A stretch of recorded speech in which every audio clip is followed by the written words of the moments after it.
लेकिन आप इसका करते हैं नेक्स्ट पार्ट, ठीक है। और ये 2 हो गए, क्वेश्चन नंबर 2 हो गया। अब क्वेश्चन नंबर करते हैं 3। कौन सा क्वेश्चन करेंगे? क्वेश्चन नंबर 3, उसके 2 पार्ट्स हैं, एक आपको कर देते हैं, एक आप खुद ट्राई करना, ठीक है। मेरे ख्याल में कि वो आराम से होना चाहिए बाप से। कपड़े से साफ करने से ये होता है कि ये बीच में जो शेड आ जाता है ये ख़त्म हो जाता है, ठीक है। तो इसलिए डस्टर की बजाय ना कपड़े को प्रेफर करते हैं। अब क्वेश्चन नंबर 3 करना है हमने, ठीक है। चलो जी क्वेश्चन नंबर 3 करते हैं। उसके 2 पार्ट्स हैं, एक कर दे तो आपको, एक आप खुद ट्राई कर लेना। आसान ही है, डिफिकल्ट नहीं है। क्वेश्चन नंबर 3 का पार्ट नंबर 1 करना है हमने।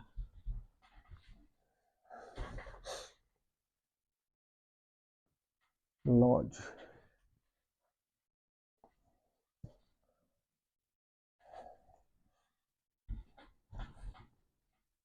क्वेश्चन नंबर 3 का पार्ट नंबर 1 इधर लिखते हैं और फिर इसको करने की कोशिश करते हैं।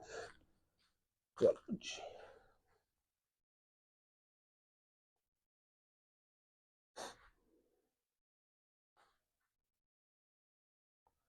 क्वेश्चन नंबर 3 में उन्होंने बेसिकली दिए हुए आपके पास, use synthetic division to find the value of L and M, ठीक है। Find L and M using synthetic division. आप क्वेश्चन बुक से पढ़ सकते हो। क्वेश्चन नंबर 3 है, इसका पार्ट नंबर 1 करेंगे, ठीक है। मार्कर चेंज कर लेते हैं, थोड़ा सा लगा कि डिम है, दूसरा ट्राई करते हैं मार्कर। कितने सारे मार्कर हैं वो खत्म हुए भी और दूसरे मिक्सअप हो जाते, पता नहीं चलता कौन सा है। चलो अब देखते हैं जी, इसमें लिखा हुआ है x+2, ठीक है।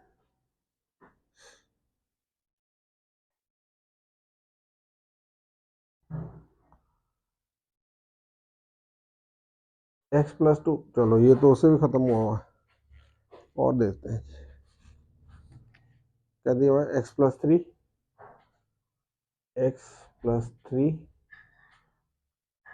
और उसके साथ दिया हुआ है जी and x-2 are the factors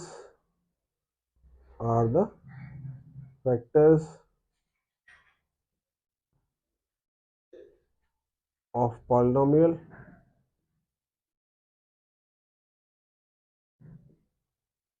आपने वो चैप्टर नंबर 4 जो था क्लास 9 का, उसमें फैक्टर थ्योरम किया था ना, ठीक है। तो क्या आता था? रिमाइंडर 0 आता था अगर वो फैक्टर होता था। और पॉलिनोमियल x³ प्लस 4x² आगे क्या है जी, प्लस 2lx प्लस m। क्या लिखा हुआ जी? x³ plus 4x² plus 2lx plus m, और x+3 और x-2 और the factors of the polynomial, ये फाइंड। ये इसका पार्ट नंबर हम कर रहे हैं, कौन सा वाला जी? पार्ट नंबर हम कर रहे हैं इसका। कितने सारे मार्कर मैंने पकड़ लिए, जो थोड़ा सा डिम होगा उसको फेंक देंगे। देखो सबसे पहले क्या करना है, सबसे पहले तो आपने जो गिवन पॉलिनोमियल है वो लिख देना है। गिवन पॉलिनोमियल क्या है जी? वो x³ plus 4x² 2lx plus m। अब आपने चेक करना है कि इसमें कुछ मिस तो नहीं है। पावर 3 है, पावर 2 है, पावर 1 है, पावर 0, ठीक है, सारा कुछ है। तो कुछ भी एक्स्ट्रा लिखने की जरूरत बीच में नहीं है, ठीक है। तब हम क्या करेंगे जी, इसके जो फैक्टर्स हैं वो क्या है? x+3 S x+3 is equal to 0 और x इज इक्वल टू -3। पहले में हम क्या लेंगे? x-3 इसमें लेंगे, ठीक है जी। और टेकिंग भी कर सकते हो, एज भी कर सकते हो, क्योंकि इसका फैक्टर है तो इसको 0 बराबर होना चाहिए जो रूट है, ठीक है। सो इधर टेकिंग लिख लो, ग्रे करने के। टेकिंग पहला वाला फैक्टर क्या है? x+3 इज इक्वल टू 0 और x-3। तो हम क्या करेंगे, इसको ऐसे करके लिख देंगे जी -3, ठीक है। और इसके कोफिशिएंट्स लिखते हैं। इसका कोफिशिएंट क्या है, कुछ नहीं है, 1 लिखा। इसका कोफिशिएंट क्या है, 4, ठीक है। इसका कोफिशिएंट क्या है जी, एक्स का कोफिशिएंट क्या है, 12, 12 लिखा, ठीक है। उसके बाद इसका क्या है जी, कांस्टेंट m लिखा, ठीक है। चलो जी, -3 से किया, थोड़ी सी स्पेस छोड़ी, और इसमें 2 फैक्टर्स दिए हैं। पहले जितने भी सवाल किया इसमें 1 था, इसमें 2 दिए हुए, ठीक है। तो क्या आएगा जी, 1, वैसे का वैसे लिखा। इसको इसके साथ मल्टीप्लाई किया तो -3 आ गया, ठीक है। तो 4 और -3 का आंसर क्या आएगा, 1, ठीक है। फिर इसको इसके साथ मल्टीप्लाई किया, क्या है आपके पास, -3, ठीक है। उसके बाद इन दोनों करोगे तो 2l -3 आ जाएगा। डिफरेंट कैटेगरीज है तो 2l -3 आ जाएगा। फिर इसको माइनस से मल्टीप्लाई किया तो -6l, 3 2 6 plus minus -6l, minus minus plus 9, ठीक है। चलो जी, अब आपके पास इधर जो रिमाइंडर बचा वो क्या बचा, -6l प्लस m प्लस 9, ठीक है। नीचे क्या लगाया जी, अब ये हमारा एक दफा हुआ है x+3 से। अब दूसरा वेक्टर हमारे पास क्या है, also taking x-2 is equal to 0 और x इज इक्वल टू 2, ठीक है। तब जो दूसरी दफा लेंगे ना, ठीक है, उसमें हम इसी को आगे प्रोसीड कर लेते हैं, ठीक है। तो या फिर इसको चलो अलग अलग ही कर लेते हैं, अलग अलग कर लेते हैं। तो इसका पहले इक्वेशन क्या बन जाएगा जी, पहली इक्वेशन क्या बन जाएगा, फिर इसको हटा देते, फिर इधर से जब दूसरी दफा आएंगे फिर इसको दूसरी को कर लेंगे, ठीक है। इसको अभी नहीं लगाते, सेकेंड टाइम इसको लगा देते हैं, ठीक है।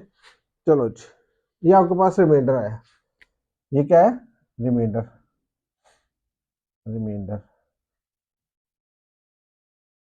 अब आप लिखोगे as remainder is equal to 0।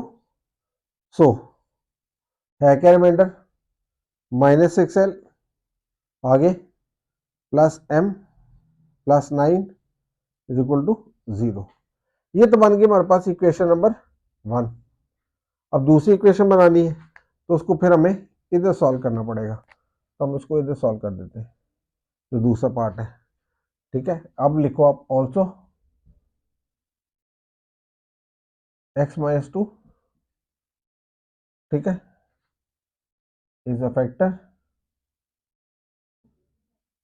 So taking x-2 is equal to 0 और x इज इक्वल टू 2।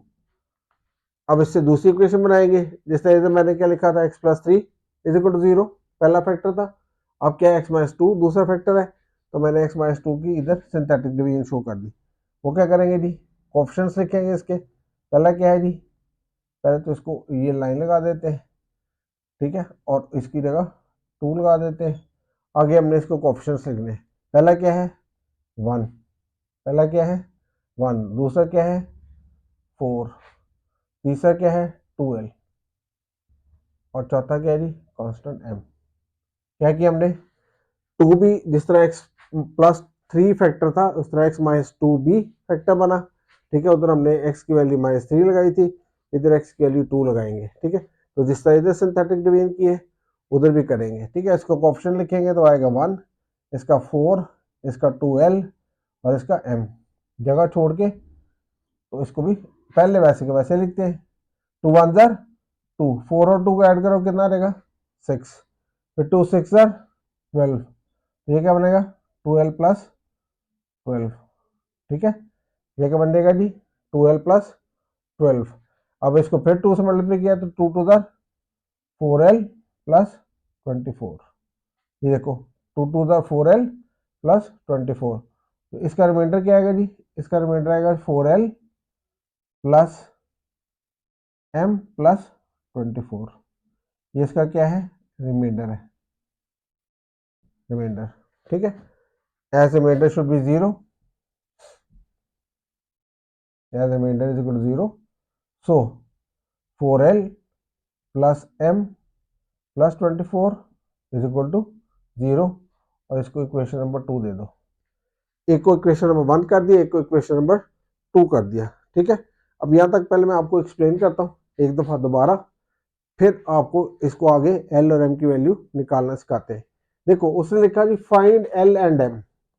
अब इसमें कौन से दो, पीछे में तो सिर्फ एक एम था ना या एच था, ठीक है, एक एक वैल्यू फाइंड करनी थी, इसमें दो फाइंड करने हैं, एक एल फाइंड करना है और एक एम फाइंड करना है। इसीलिए उसने जो पहले था उसमें एक ही चीज दी होती थी, एक ही रूट दिया था, एक ही फैक्टर दिया था या एक ही जीरो दिया था। तो इसमें कितने जीरो देने की कोशिश की उसने, अब इधर से जीरो निकालोगे तो -3 निकलेगा, इधर से जीरो निकालोगे तो 2 निकलेगा। ये इधर फैक्टर दिए होंगे। फैक्टर क्या है, इसमें दो फैक्टर दिए होंगे, एक x+3 और एक x-2 है। पॉलिनोमियल गिवन जो है वो है x³ + 4x² + 12x + m। अब ऑलरेडी मैंने देखा इसमें कुछ भी मिसिंग नहीं है, पावर 3 है, ये पावर 2 है, ये पावर 1 है और ये पावर 0 है, तो ठीक है। अब मैंने क्या किया, ये जो 3 इसका लिया हमने, ये जो पहला फैक्टर है, ठीक है, as x+3 is factor, so taking x+3 is equal to 0 और x इज इक्वल टू -3 शुरू में लिखते हैं और इसके कोएफिशिएंट्स लिखते हैं। आपको सिंथेटिक डिवीजन का ये लास्ट वाला है, तो आपको पूरी एक्सरसाइज में पहले से शुरू करोगे तो समय लग रही होगी। तो ये इसका कोएफिशिएंट लिखा 1, इसका कोएफिशिएंट लिखा 4, ठीक है, इसका कोएफिशिएंट लिखा जो इसके साथ लिखा 2l, कांस्टेंट टर्म लिखी m, ठीक है। इसको मैंने किससे किया, -3 से। जब -3 से किया तो पहले 1 को 1 वैसे को वैसे लिखा, इन दोनों करते हैं मल्टीप्लाई और इधर लिखते हैं तो -3 आ गया, ठीक है। तो आंसर क्या देगा 1, डन। अब आपके पास क्या आएगा, -3 से मल्टीप्लाई होगा तो -3 आएगा। अब ये 2l -3 दोनों आ जाएंगे, ये 5 नहीं होगा, ये ना 1 होगा, क्योंकि ये दोनों डिफरेंट कैटेगरीज है, ठीक है। उसके बाद इसको किया -3 से मल्टीप्लाई तो -6l + 9 हो गया जी। ये देखो -6l + 9, इसको इकट्ठा रिमाइंडर की फॉर्म में कंबाइन किया तो -6l + m + 9 ये रिमाइंडर है। क्योंकि ये फैक्टर है, लिखा हुआ है ये फैक्टर है, तो इसका रिमाइंडर 0 के बराबर रख सकते हैं, इसलिए मैंने रिमाइंडर को रखा 0 के बराबर। रिमाइंडर की वैल्यू थी -6l + m + 9 ये वाली, और इसको मैंने नंबर दे दिया 1।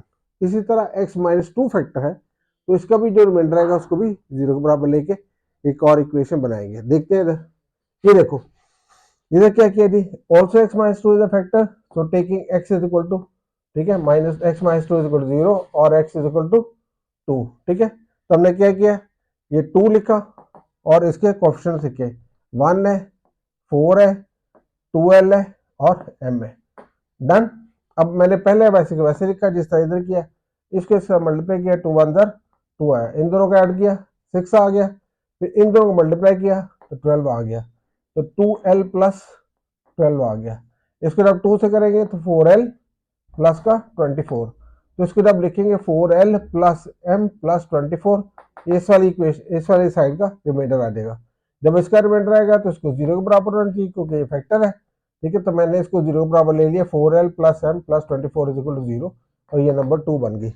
अब मैं इसको 2 को इसके नीचे लिख देता हूँ, ये देखो 4l + m + 24 is equal to 0 और इसको नंबर 2 बना दिया। क्या बना दिया, नंबर 2। अब मैंने क्या करना है, इनको आपस में देखो ये प्लस के हैं दोनों, तो अगर मैं साइन चेंज कर दूं, ठीक है, क्या कर दूं, साइन चेंज कर दूं तो ये कट जाएंगे, तो मेरे पास एक एल क्लियरली बच जाएगा और इसकी वैल्यू आ जाएगी, तो ये बन जाएगा -10l। ये देखो -6l -4l -10l बन गया। इन दोनों को करते हो तो ये कितना आ जाता है, माइनस का 24 में से 9 माइनस करना आपने, ठीक है। तो आपके पास 5 1 बचेगा और 1 1 बचेगा, ठीक है, ये कि 15 और 9 24 होते हैं, ठीक है। अच्छा जी, अब आपके पास क्या हो गया जी, तो प्लस और माइनस बड़ी टर्म का साइन आया ये, क्योंकि ये साइन तो हमने ब्लॉक कट छोड़े, ये तो हो गया खत्म, ठीक है। तो माइनस वाली बड़ी है तो माइनस साइन आया, इधर 0 + -0 है तो 0 ही आएगा, इसको ले जाते उधर तो -10l आया जी, और ये उधर जाके आ गया जी 15 प्लस का हो गया, ठीक है। अब एल हमने फाइंड करना है, तो ये 15/10 आ गया माइनस का, तो प्लस माइनस क्या आया, -5 3 ज़ार और 5 2 ज़ार, तो जो एल की वैल्यू आ गई वो आ गई -3/2, ठीक है, क्या किया मैंने, ये जो इक्वेशन दी हुई थी, ठीक है, पहले वाली 6l minus 6l plus m plus 9 is equal to 0, और जो दूसरी इक्वेशन थी इनको ऊपर नीचे रख के मैंने ऐड किया। ऐड करने से तो कट नहीं करे, तो मैंने सब्ट्रैक्ट किया। जब सब्ट्रैक्ट करते हैं साइन चेंज करते हैं, तो मैंने इसका भी साइन चेंज किया, इसका भी किया, इसका भी किया। ठीक है, तो minus 6l minus 4l minus 10l हो गया, ये दोनों आपस में कट गए। ठीक है, प्लस का और माइनस का माइनस होएंगे, बड़ी टर्म का साइन आएगा, 15 को उधर ले गए प्लस हो गया, माइनस 10 को उधर ले गए तो 5 3 इधर 5 2 उधर आ गया। अब putting this value of L इन 1 पहली में लगा दो जी। पहली इक्वेशन क्या थी, वो थी minus 6L plus M plus 9 is equal to 0। अब आपने क्या करना है, L की जगह क्या लगाना है, -3/2, तो 6 वैसे का वैसे ही -3/2 लगा दिया, प्लस M, ये 9 उधर ले जाओ, इधर प्लस क्या है, वो जाके माइनस को हो गया। ठीक है, आगे जब हम करेंगे, ये याद रखो, ये ऊपर वाला पोर्शन ये है और ये नीचे वाला पोर्शन यहाँ से जा रहा है। ठीक है, क्लियर हो बात जी। अच्छा, जब इसको फर्दर करेंगे तो इससे कटेगा, 2 1 jar 2, 2 3 jar 6, minus minus plus, ठीक है, 3 3 जार 9, डन। फिर देखो minus minus plus, 3 3 jar 9, 2 1 jar 2 3 jar, तो -3/2 जो वैल्यू थी एल की, वो मैंने यहाँ पे प्लेस की हुई है। माइनस थोड़ा सेपरेट कर देते हैं ताकि आपको नजर आए, ये वाली वैल्यू तो प्लेस की, 2 1 jar 2 3 jar minus minus plus, 3 3 jar 9 आ गया, प्लस m आ गया, और इधर प्लस 9 था, उधर जाके -9 हो गया था। ठीक है, तो इधर से आपने क्या करना है, m की वैल्यू निकालनी, -9 -9, m की वैल्यू क्या रहेगी, माइनस का 18। सो l की वैल्यू क्या आई, -3/2, और m की क्या आई, माइनस का 18। तो ये आंसर आ गया। आप इसका स्क्रीनशॉट लो, मैं ज़रा इसकी वीडियो देख लो पीछे।